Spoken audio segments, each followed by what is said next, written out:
Nous sommes venus, moi et le ministre de la Défense, sur instruction du président de la République, chef de l'État. On est venu vérifier l'exécution des instructions qu'il avait données, ça fait un mois. Vous savez que dans cette province, on a connu un phénomène bizarre, l'envahissement de périmètres miniers par des exploitants illégaux, des périmètres miniers détenus par des sociétés qui ont des titres en bonne et due forme. Et l'envahissement se faisait d'une manière étonnante. Des milliers de personnes descendaient dans les concessions, vous connaissez très bien, de TFM, KCC, pour prendre illégalement les minéraux. C'était étonnant et en tant qu'État, on devrait remédier à cette situation. Étant donné que la police était débordée et dépassée et qu'on avait connu le décès de 3 éléments de la police, décès occasionné par ces exploitants illégaux qui descendaient avec les armes blanches, nous avons fait intervenir ensemble la police et l'armée pour mettre fin à cette situation.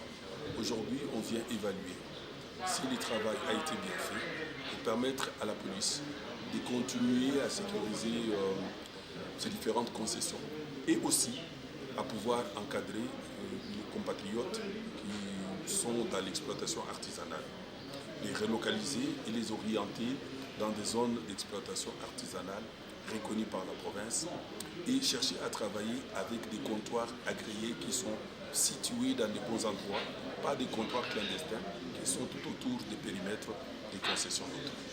Avec la présence du ministre de la Défense, pensez-vous que cette pratique d'envoyer des militaires dans les concessions minières est-elle légale? Vous savez, il faut bien comprendre les contextes. Lorsqu'on a affaire dans les concessions minières des exploitants légaux armés qui tuent déjà les éléments de la police, ça devient un danger. On doit faire très attention et faire la part des choses. Vous êtes ici sur place, vous êtes de la presse, je n'invente rien, vous êtes au courant que les policiers ont été tués dans des concessions minières sécurisant ces concessions, ça devient dangereux. Lorsque face aux éléments armés, ça devient très dangereux. Pourquoi ce même ministre permet à ce que les forces armées descendent là où il y a des miliciens, au nord Kivu, au sud Kivu, un peu partout?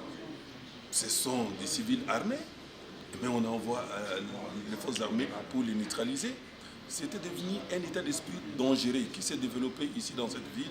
Et si on n'avait pas fait attention, on allait vivre autre chose. Donc, que ça ne soit pas très mal interprété. Et on a mis fin, vous êtes de la presse, vous devez nous aider. Vous avez vu les policiers tués. Maintenant que tout est revenu à l'ordre, on va tout faire pour que la police des mines puisse continuer les opérations et que l'armée qui a son rôle à pouvoir sécuriser nos frontières puisse rentrer et faire son travail.